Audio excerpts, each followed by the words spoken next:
오늘날 아이를 키우는 과정에는 매우 흔하지만 잘 인식되지 않는 한 가지 역설이 있습니다.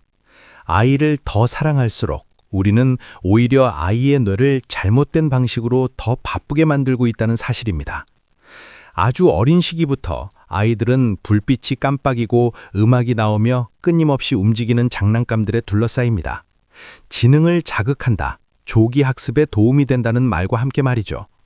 하지만 조금만 자세히 관찰해보면 그런 장난감들 대부분은 아이에게 생각할 필요를 요구하지 않습니다. 아이는 그저 누르고 당기고 흔들기만 하면 됩니다. 모든 반응은 이미 정해져 있고 아이의 뇌는 창조하는 것이 아니라 단순히 반응하는 상태에 머물게 됩니다. 발달 심리학의 관점에서 보면 이는 결코 가볍게 볼 문제가 아닙니다. 5살 이전의 뇌는 자극의 양이 아니라 경험의 질에 의해 성장합니다. 장난감이 놀이 방식과 소리, 웃음이 터져야 할 순간까지 모두 결정해버리면 상상력은 설 자리를 잃게 됩니다.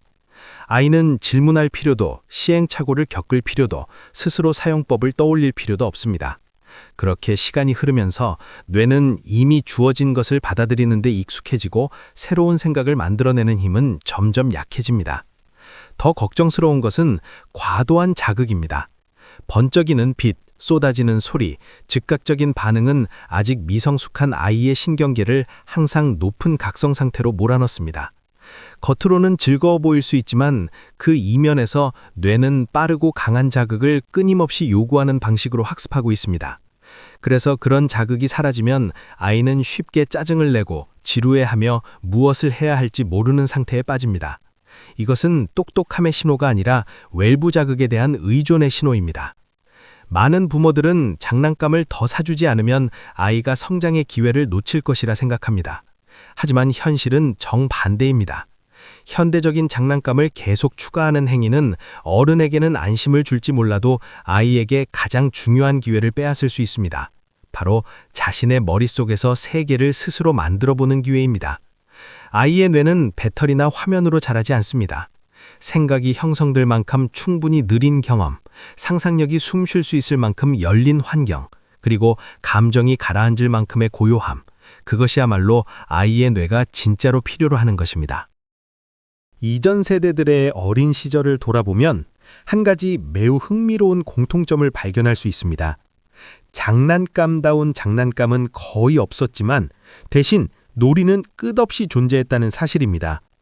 나뭇가지 하나는 검이 되기도 하고 낚싯대가 되기도 하며 때로는 마법 지팡이가 되었습니다.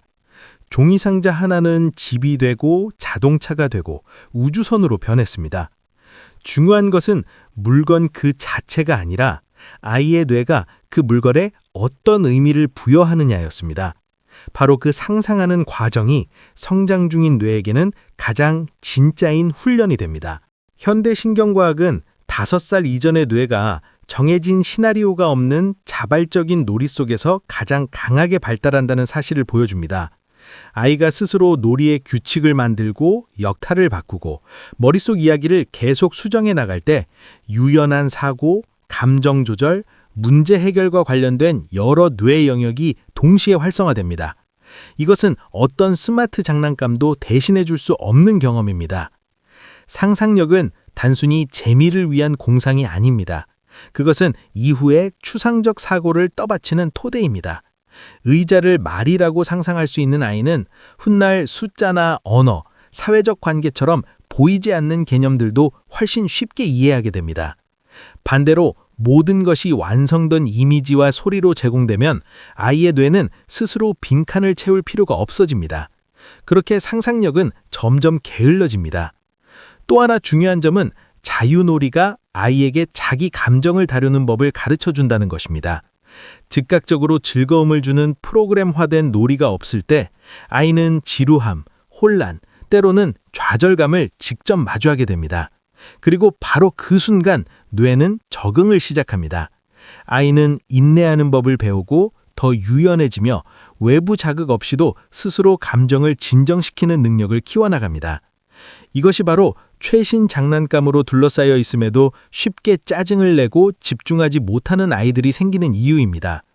아이가 유난히 까다로워서가 아니라 뇌가 스스로 즐거움을 만들어보는 연습을 할 기회를 거의 갖지 못했기 때문입니다. 우리가 아이에게 너무 많은 것을 소비하도록 제공할수록 아이가 스스로 창조할 기회는 줄어듭니다. 그리고 인생의 가장 이른 시기에는 그 대가가 결코 작지 않습니다. 아이를 더 똑똑하게 만들 수 있을 거라는 기대 속에서 또 하나의 새로운 장난감을 찾기보다 많은 아동 심리학자들은 부모에게 한 가지를 권합니다. 바로 아이의 뇌가 진짜로 필요로 하는 가장 기본적인 것들을 다시 바라보라는 것입니다. 그 첫 번째는 물건이 아니라 공간입니다. 어린아이에게는 자유롭게 움직이고 배열하고 분해하고 마음껏 어질러 볼 수 있는 안전한 환경이 필요합니다. 공간이 지나치게 좁거나 이미 너무 많은 물건으로 채워져 있으면 아이가 주도적으로 탐색할 여지는 크게 줄어듭니다. 방 한쪽의 빈 공간, 작은 마당, 혹은 깨끗한 바닥만으로도 아이의 뇌는 이미 일을 시작할 준비가 됩니다. 그 다음으로 중요한 것은 시간입니다. 아이의 뇌는 모든 순간이 계획으로 채워져 있을 때 잘 자라지 않습니다. 항상 다음 활동으로 이끌려 다니는 아이는 스스로 생각하기보다 어른의 지시를 기다리는 데 익숙해집니다. 반대로 할 일이 없는 시간은 뇌가 스스로 작동해야 하는 순간입니다. 지루함은 피해야 할 문제가 아니라 뇌가 새로운 아이디어를 찾고 있다는 신호입니다. 아이는 이리저리 돌아다니고 혼잣말을 하다가 어느 순간 아주 엉뚱해 보이는 놀이를 만들어냅니다. 하지만 바로 그때 창의성은 조용히 형성되고 있습니다. 공간과 시간 외에도 아이에게는 기능이 정해지지 않은 재료들, 즉 열린 물건들이 필요합니다.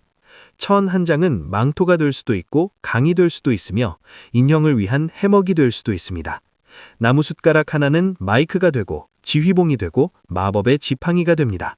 이런 단순한 물건들은 아이의 뇌로 하여금 이미 설계된 의미를 받아들이는 대신 스스로 의미를 만들어내도록 요구합니다.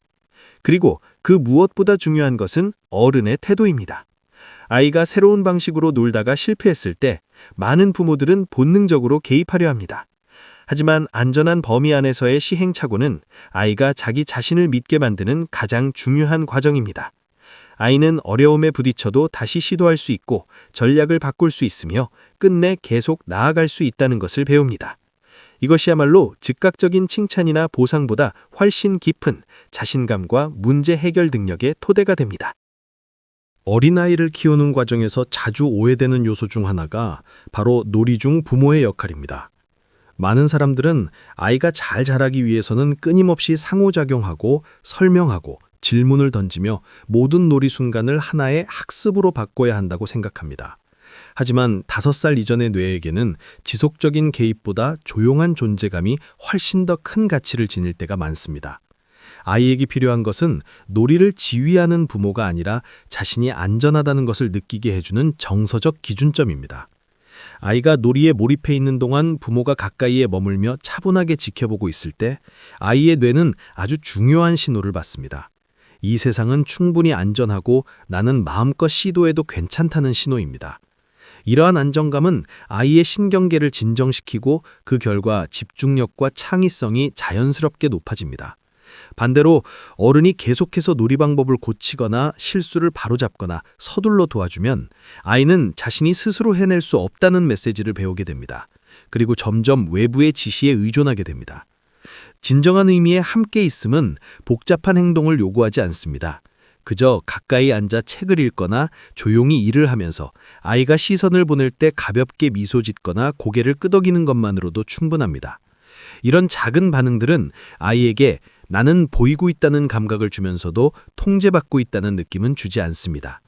이때 아이의 뇌는 자유롭게 움직이면서도 동시에 양육자와의 안전한 연결감에 의해 단단히 지탱됩니다. 이 방식이 주는 또 하나의 중요한 이점은 아이가 감정을 스스로 조절하는 능력을 배우게 된다는 점입니다. 자유롭게 노는 과정에서 아이는 분노, 좌절, 실망을 경험하게 됩니다. 이때 어른이 즉각 개입하지 않고 아이가 스스로 감정을 다룰 시간을 주면 뇌는 감정을 진정시키고 새로운 해결책을 찾는 법을 익히게 됩니다. 이 능력은 이후의 삶에서 매우 중요하지만 어려움을 만날 때마다 즉시 구해지는 아이에게서는 결코 자라날 수 없습니다. 그래서 어쩌면 어떻게 놀아줘야 할까라는 질문보다 더 중요한 질문은 이것일지도 모릅니다. 아이가 스스로 배우고 있을 때 나는 아무것도 하지 않고 기다릴 수 있는가? 어린아이에게 있어 부모가 한 걸음 물러서 주는 순간이야말로 뇌 발달을 위한 가장 큰 선물일 수 있습니다. 전체를 놓고 보면 핵심은 장난감을 사느냐 마느냐의 문제가 아니라 우리가 아이의 초기 삶에 어떤 속도의 리듬을 만들어주고 있는가에 있습니다. 우리는 너무 빠르고 너무 시끄럽고 선택지가 넘쳐나는 세상에 살고 있기 때문에 그 리듬을 아이의 어린 시절에도 그대로 가져오기 쉽습니다. 하지만 어린아이의 뇌는 그런 속도를 따라가도록 설계되지 않았습니다. 신경 연결이 충분히 형성되기 위해서는 느림이 필요하고 기술이 몸에 자리 잡기 위해서는 자연스러운 반복이 필요하며 감정이 정리되기 위해서는 고요한 틈이 필요합니다. 부모가 소비와 계획을 조금 내려놓을 때 우리는 아이에게 자신의 시간과 경험을 스스로 다룰 권한을 돌려주게 됩니다. 아이는 무엇을 할지 직접 생각하고 놀이 속에서 생기는 작은 갈등을 스스로 해결하며 아주 단순한 것들 속에서 즐거움을 발견하는 법을 배우기 시작합니다. 이런 능력들은 당장 눈에 띄는 성과를 만들어내지는 않지만 시간이 지나면서 독립적인 사고와 장기적인 적응력을 조용히 떠받치는 토대가 됩니다. 혼자 놀고 스스로 상상하는 데 익숙한 아이는 자신 안에 이미 충분한 힘이 있다는 감각을 가지고 자랍니다. 새로운 장난감이 없어도 화면이 없어도 끊임없는 지도가 없어도 아이는 공허해지지 않습니다. 오히려 자신의 아이디어로 빈 공간을 채울 줄 압니다. 이것이야말로 빠른 반응이나 단순한 암기가 아닌 창의성의 진짜 뿌리입니다. 더 중요한 것은 이런 양육 방식이 어른에게도 변화를 가져온다는 점입니다. 아이를 계속 즐겁게 해줘야 한다는 부담에서 벗어날 때 부모는 훨씬 덜 긴장하게 되고 아이를 있는 그대로 관찰할 여유를 얻게 됩니다. 그러면 어느 순간 아이의 성격과 리듬, 그리고 고유한 강점이 또렷하게 보이기 시작합니다. 정해진 성장 틀에 아이를 맞추려 애쓰는 대신 말이죠. 결국 가장 중요한 메시지는 장난감을 버리라는 것이 아닙니다. 아이의 자연스러운 뇌를 믿을 용기를 가지라는 것입니다. 5살 이전에 아이가 가장 필요로 하는 것은 더 많은 자극이 아니라 충분한 공간과 시간, 그리고 안전하게 자신만의 방식으로 자랄 수 있다는 감각입니다.